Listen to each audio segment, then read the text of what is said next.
नमस्कार, आप देख रहे हैं बिग फाइट लाइव। आपके साथ मैं श्वेता मिश्रा अवस्थी। देश की राजनीति में एक ऐतिहासिक बदलाव की दस्तक सुनाई दे रही है।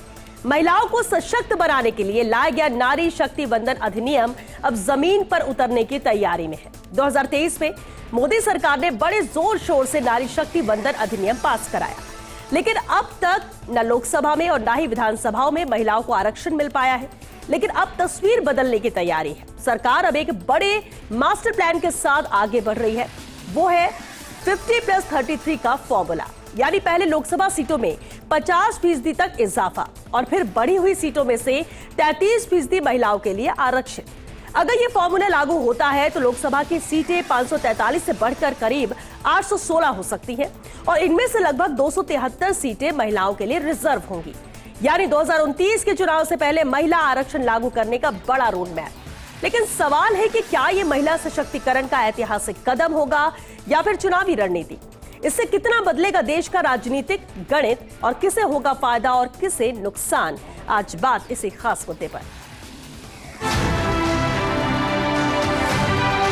सरकार ने सिर्फ ऐलान किया है, कई योजनाओं के सरकार ऐलान करती है।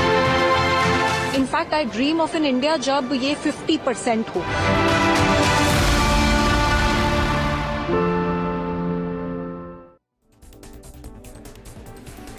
चलिए, बेहद खास मुद्दा है। चर्चा के लिए खास मेहमान भी हमारे साथ जुड़ चुके हैं। सबसे पहले उनसे रूबरू करा दें। हमारे साथ चर्चा में मौजूद है बीजेपी से डॉक्टर अपूर्वा सिंह जी। डॉक्टर अपूर्वा, बहुत स्वागत है आपका।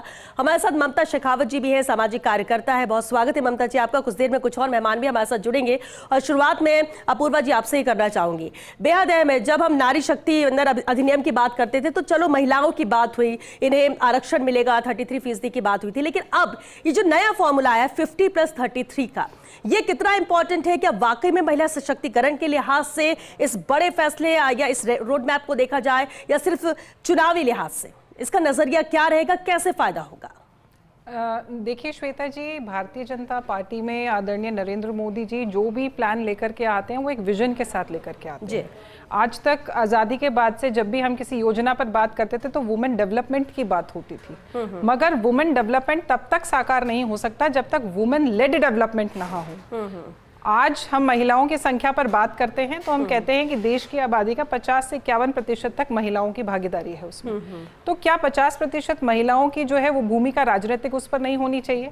आज मैं महिला हूं, आप महिला हैं, जो पैनल में आई है वो भी महिला है। आज हमारी एक जनप्रतिनिधि महिला हो और आज एक जनप्रतिनिधि पुरुष हो। आप एक एग्जाम्पल लीजिए, जैसे जयपुर शहर की जो सांसद महोदया है मंजू दीदी, वो महिला है। आज उनसे बात करने में जो सरलता, सहजता या उनसे अपने कोई भी दर्द या वेदना किसी भी महिला को अगर जाहिर करनी होती है तो बहुत आसानी से कर पाती हैं, रादर देन किसी पुरुष के। और आदरणीय मोदी जी का तो जो सपना रहा है वो हमेशा से महिलाओं को, चाहे इकोनॉमिक स्फेयर हो, चाहे पॉलिटिकल हो, चाहे सोशल हो, सब में जो है वो उनका उत्थान का रहा है। आप देखिए, मैं आपको 5-6 योजनाएं बताती हूँ। 67 ईयर्स बीत गए हिंदुस्तान को आज़ाद हुए, मगर आज तक कभी किसी ने, खूब सरकारें आई गई, ज़्यादातर कांग्रेस का राज रहा, पर कभी उन्होंने महिलाओं की ये वेदना नहीं समझी कि महिलाओं को हमेशा मायके में कहते थे अपने घर जाए तो करना, ससुराल में कहते थे अपने घर से ये सीख के आई है क्या। मोदी जी ने ये चीज़ समझी, उनकी वेदना समझी और पीएम आवास के अंदर आप जान के हैरान होंगी कि 70% से ज़्यादा पट्टे जो हैं वो महिलाओं के नाम पर दिए गए। अब महिलाएं गर्व से कह सकती हैं कि ज़मीन भी मेरी है, आसमान भी मेरा है, घर के बाहर जो लिखा नाम है वो भी मेरा है। चाहे आप इसके अंदर जल जीवन मिशन की बात करें, आप राजस्थान का ही एक परिदृश्य याद करिए।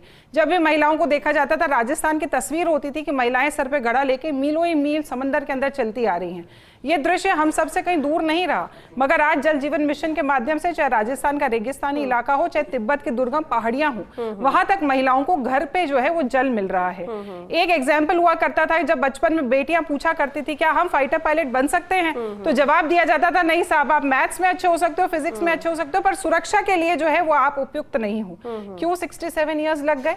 और आदरणीय नरेंद्र मोदी जी ने एनडीए के अंदर भी महिलाओं का दाखिला कराया, मिलिट्री स्कूल में भी कराया, और हम सब ने देखा कि किस प्रकार से ऑपरेशन सिंदूर जो है वो हमारी दो इस देश की जाबाज बेटियों ने, व्योमिका सिंह और सोफिया कुरैशी ने जो है वो लीड किया था।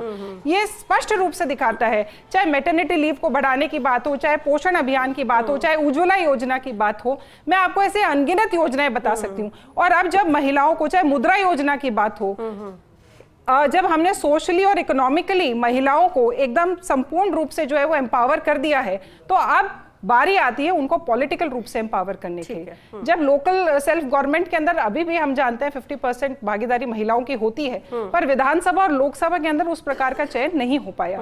तो अब जरूरत है कि 50% आबादी को अपना पूरा हक मिले, उनको अपनी आवाज मिले, सदन के अंदर उन्हीं की बहनें, उन्हीं की माएं, उन्हीं की बेटियां जो हैं वो जाकर उनका प्रतिनिधित्व करे, उसके लिए ये कदम उठाया जा रहा है। बिल्कुल ठीक कहा आपने कि बहुत सारे ऐसी योजनाएं और ऐसे कदम उठाए गए हैं जिसमें महिला शक्ति को आगे लाया गया है, एक मजबूती मिली। लेकिन ममता शेखावत जी भी हमारे साथ है, राजेंद्र मेघवाल जी भी जुड़ चुके हैं कांग्रेस से। राजेंद्र जी आपका भी स्वागत है।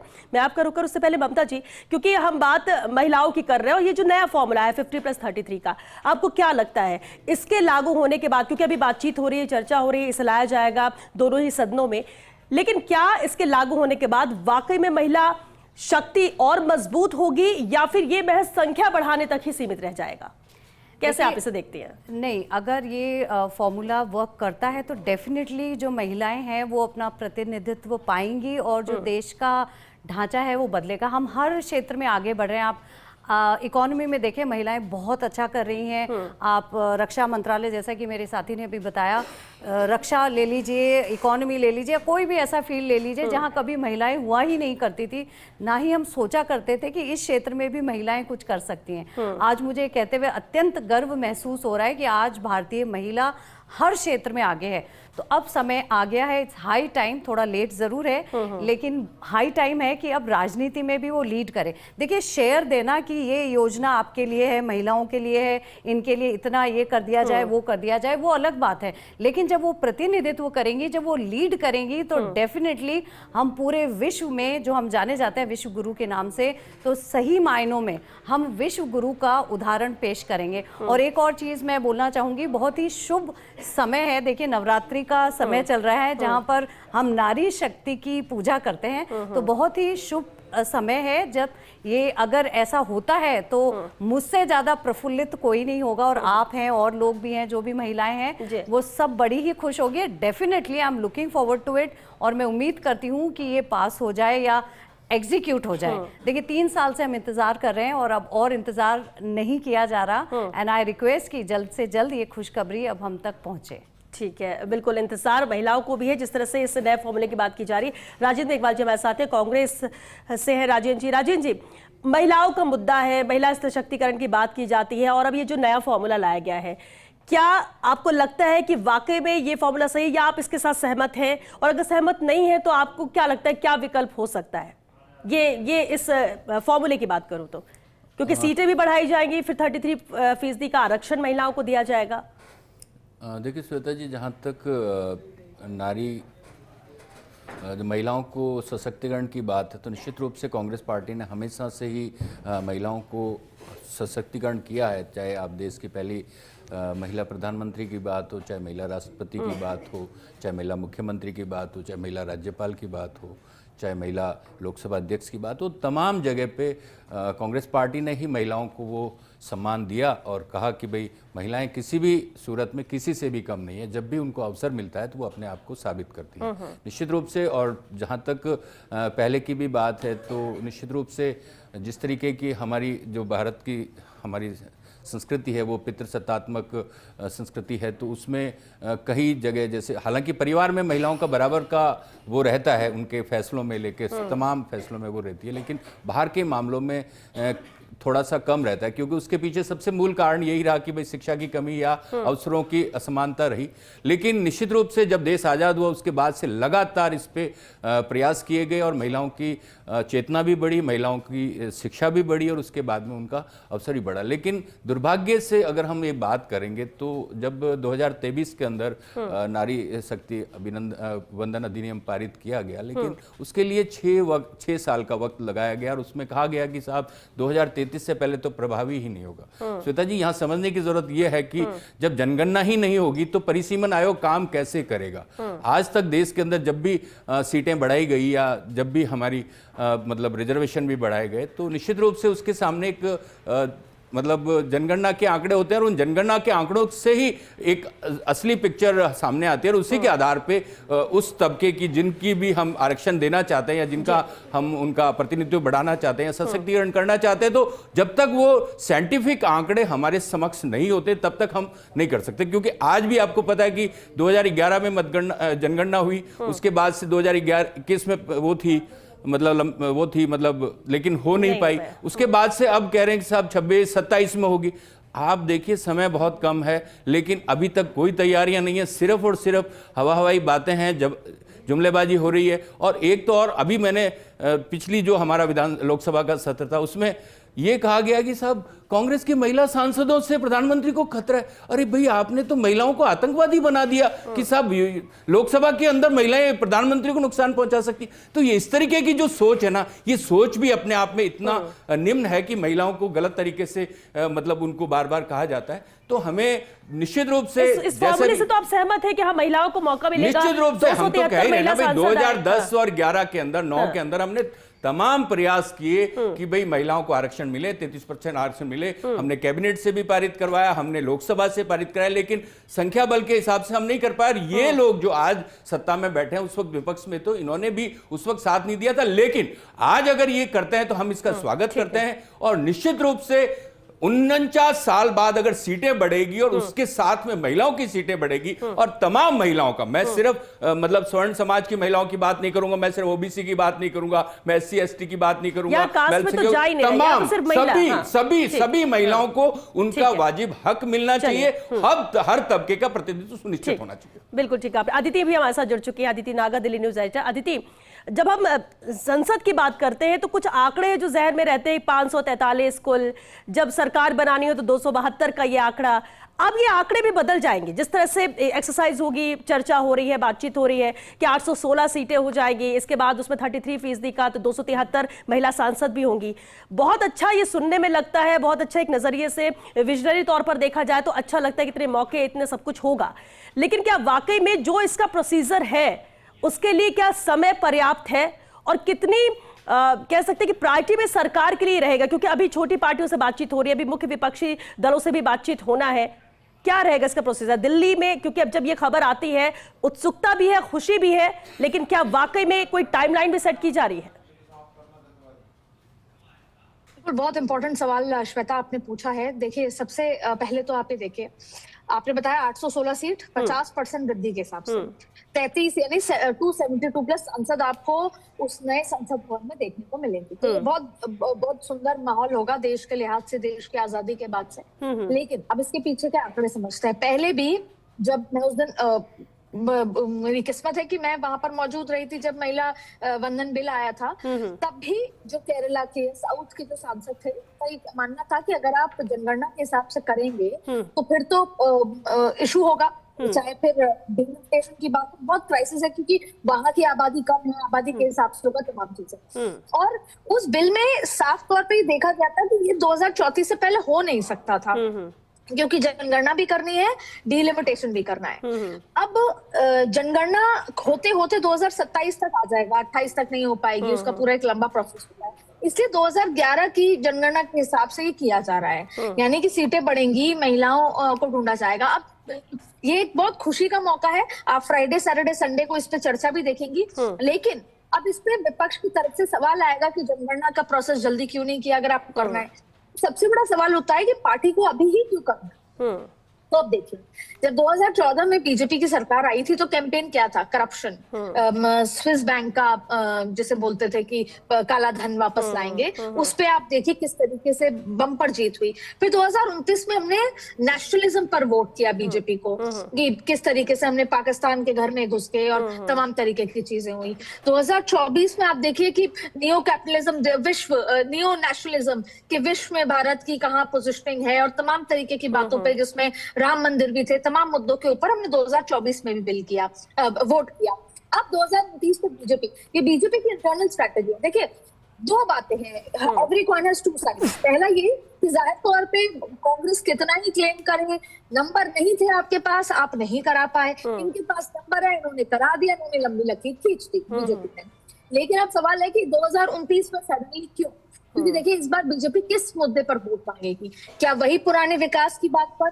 अब तो ये बाय डिफॉल्ट हो गया कि बीजेपी आएगी तो विकास करेगी, इस तरह का परसेप्शन है। नया क्या होगा? तो नया ये होगा कि एक नया वोट बैंक। आप देखिए कि झारखंड में महिलाओं का वोट नहीं मिला तो जेएमएम जीती, लेकिन महाराष्ट्र में मिला तो जीत गई। तो बीजेपी इस बार चाहती है कि पूरे देश का महिला वोट बैंक, जिसको 50% के आसपास से ज्यादा कहा जाता है, वो एकजुट होकर मिले। लेकिन अभी बहुत लंबा प्रोसीजर है, इसका जिक्र कर रहे हैं। आप देखिए इस पे लॉटरी निकलेगी।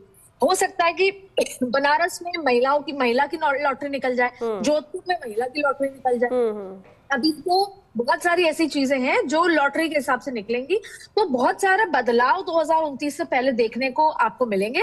और 2029 में आप ये देखिए कि हो सकता है कि चुनाव जल्दी भी हो, 3 महीने पहले, क्योंकि 15 स्टेट्स के चुनाव वन नेशन वन इलेक्शन के चलते एक साथ कराने की भी तैयारी है।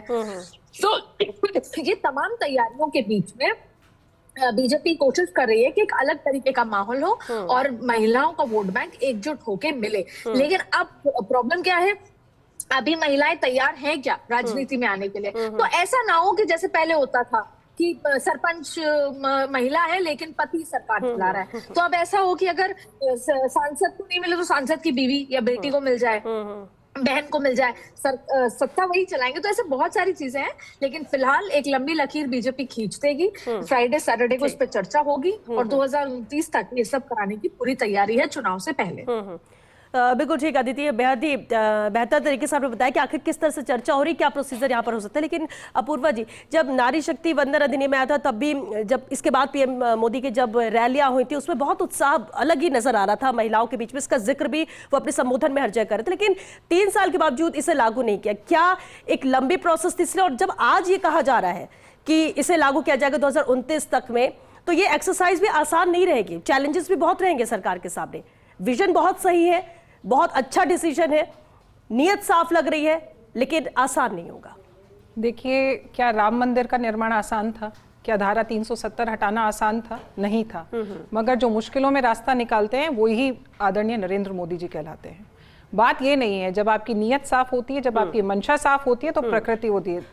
दूसरी बात यह है, अभी 2 सवाल यहाँ पर उठकर आए। पहली चीज ये आई कि हमारे कांग्रेस साथी प्रवक्ता ने कहा कि जो कांग्रेस है वो सदैव से महिलाओं के सशक्तिकरण के लिए अग्रणी पार्टी रही है। मुझे आज के सिनेरियो देख के थोड़ी सी हंसी आ रही है। जो मॉडरेटर एंकर हैं वो महिला हैं, बीजेपी से महिला हैं, न्यूज एडिटर महिला हैं, सब्जेक्ट स्पेशलिस्ट महिला हैं, और कांग्रेस में इनको कोई महिला प्रवक्ता तक नहीं मिली। तो बात ये अलग है, कहने के बात अलग है, हाथी के दांत खाने के अलग, दिखाने के अलग। दूसरा विषय ये है जो अभी अदिति जी ने कहा कि महिलाओं को सदन में उतारने के लिए क्या महिलाएं तैयार हैं।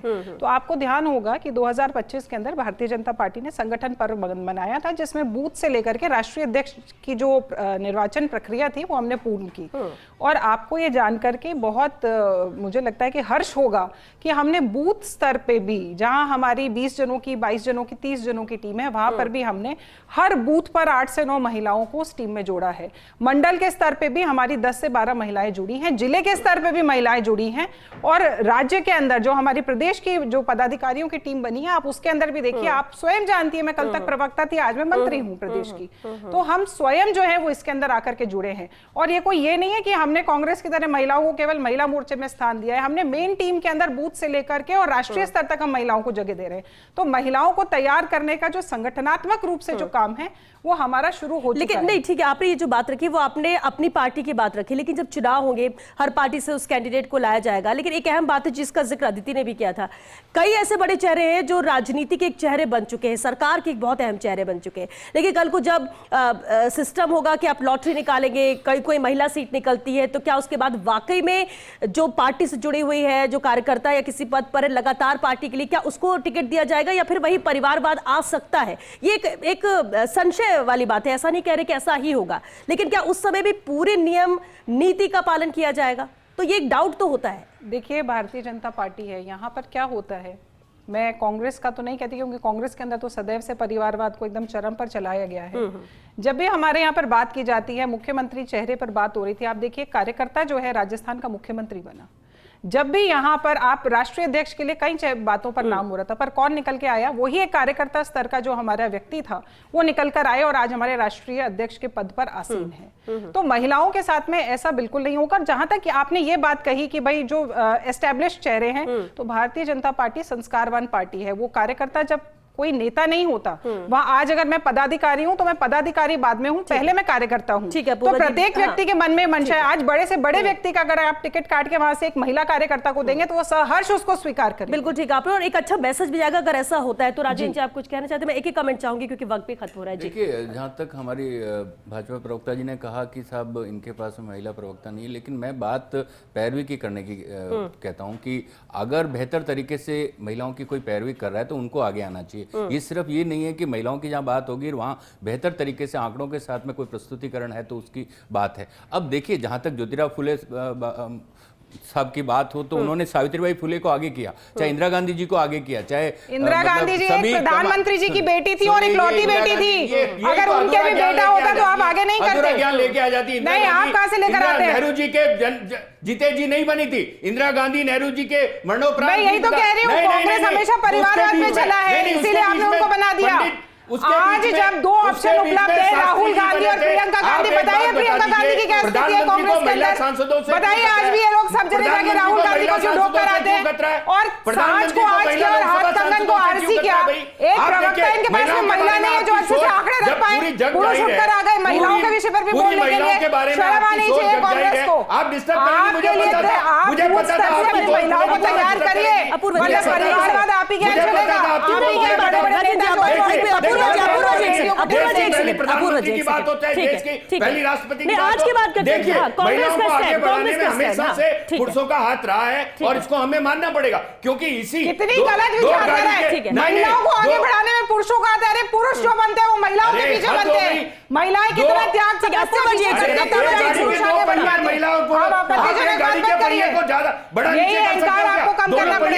बराबर चले, सबको मिलनी चाहिए। अभी आपने क्या बोला? अभी आपने बोला कि पुरुष होते हैं महिलाओं के पीछे। जी नहीं, महिलाएं होती है। महिलाओं के सपनों की समाधि बनती है तब पुरुष आगे जाता है। खतरा है वो लोकसभा में महिलाओं को देखना पसंद नहीं करते। ममता जी एक मिनट, ममता हद हो गई। देखिए, ये फाइनल कमेंट। हाँ, अच्छी खबर है। तो दलगत राजनीति से ऊपर उठकर अगर हम वाइडर बड़े विजन पे देखें और महिलाओं को सपोर्ट करें, चाहे वो रूलिंग पार्टी बहुत अच्छा स्टेप लिया है, तो मेरी रिक्वेस्ट है ऑपोजिशन से और अदर पार्टीज से कि वो दलगत राजनीति से ऊपर हटकर अपने देश के बारे में, अपनी जो 50% आबादी है महिलाओं के बारे में सोचे और इसको पूरा सपोर्ट करें। देखिए, ये देश का भविष्य है, देश के बारे में है, महिलाओं के बारे में, उनके अधिकारों के बारे में है। तो ये जो दलगत राजनीति है, जो संकीर्ण मानसिकता है, इसको पीछे रखते हुए और देश के बारे में सोचें आप। देखिए, दिखाना पड़ेगा। बार बार इस तरीके की राजनीतिकरण की बातें करते हैं तो वो गलत है। जबकि महिलाओं के चाहे पंचायत राज के अंदर अधिकार देने की बात हो, समझ में आता है राजेंद्र जी। ठीक है, आपने भी इंपॉर्टेंट बात रखी, आपने भी अपनी बात रख दी। लेकिन अदिति, देखिए, जब भी कोई ऐसे फैसले होते हैं राजनीति में, बिना नफा नुकसान के नहीं होता है। एक सवाल मेरा बस ये है, और उससे आप इसको वाइंड अप जरूर करिएगा, कि इस फैसले से, इस फॉर्मूले से किस राज्य और किस पार्टी को फायदा होगा,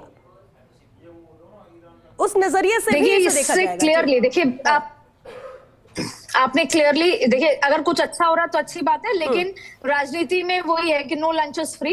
ये वोट बैंक की राजनीति के लिए हो रहा है। कई बार आप कास्ट की राजनीति करते हैं, कई बार आप रिलीजन की राजनीति करते हैं, लेकिन जब महिला वोट बैंक की राजनीति होती है, बीजेपी उसमें जाहिर तौर पे 2029 में एक नया वोट बैंक एकजुटता के साथ जो पूरा 50% नरेंद्र मोदी को मिलेगा, तो जाहिर तौर पर 2029 में एक बम्पर जीत से आएगी। आयरनी देखिए, मैं आखिरी में खत्म करना चाहती हूँ। अपूर्वा जी कह रही है कि एक कार्यकर्ता को मुख्यमंत्री बनाया। राजनीति में एक्सपीरियंस इतनी इंपॉर्टेंट बात है, और ये केवल राजस्थान के पास ही था कि एक एक्सपीरियंस्ड महिला मुख्यमंत्री थी बीजेपी के पास, पर उनको हटाकर भजन लाल जी बहुत अच्छे मुख्यमंत्री का काम कर रहे हैं, लेकिन एक एक्सपीरियंस्ड महिला मुख्यमंत्री को हटाया भी गया। तो आप देखिए कि एक्सपीरियंस भी थी, महिला भी थी, डेडली कॉम्बिनेशन था राजस्थान के पास, लेकिन बीजेपी भारतीय जनता पार्टी का रिवाज रहा है कि अगली पीढ़ी भी तैयार की जाती है।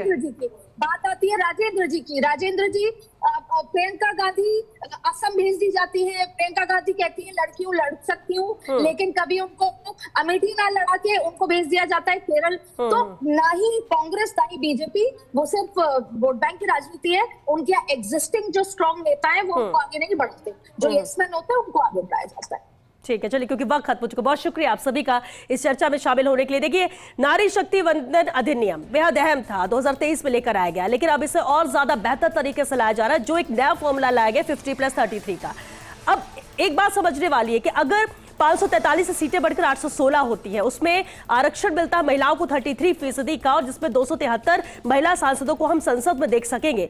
और अभी भी मौका है, क्योंकि 2029 की हम बात करें, 2029 के चुनाव में देखने को मिलेगा। और ये मौका पूरे देश की महिलाओं के लिए है, जो पार्टी से जुड़ी हुई हैं, जो पार्टी से अभी जुड़ रही हैं, और सभी पार्टियों के लिए भी है कि अगर आपकी पार्टी में महिलाओं की संख्या कम है तो आप अभी भी उन्हें मौका दे सकते हैं, उनको एक प्लेटफॉर्म दे सकते हैं, क्योंकि तब तक वो और ज्यादा मजबूत होंगे। फिर बाद में ऐसा न रहे कि हमें महिला सीटें आरक्षित है तो किसी को या किसी हम कहें परिवारवाद को बढ़ावा देते हुए आप किसी को सामने लाके खड़ा कर दे। महिलाएं हैं, वो मौका भी चाहती हैं, वो मेहनत करना भी जानती हैं, वो अपना अस्तित्व भी मजबूती के साथ बरकरार रखती हैं, उन्हें प्लेटफॉर्म की जरूरत है। और अगर इस तरह से फॉर्मूला आता है तो जब हम सिर्फ आधी आबादी की बात करते हैं तो वो सिर्फ वोट देने तक सीमित ना हो, वोट लेकर जीत कायम करते हुए संसद में पहुंचने तक इतनी मजबूती भी दिखाए, उसका एक मौका है।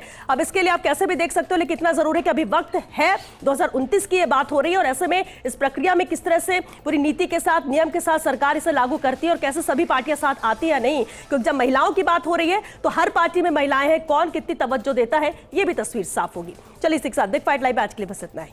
नमस्कार।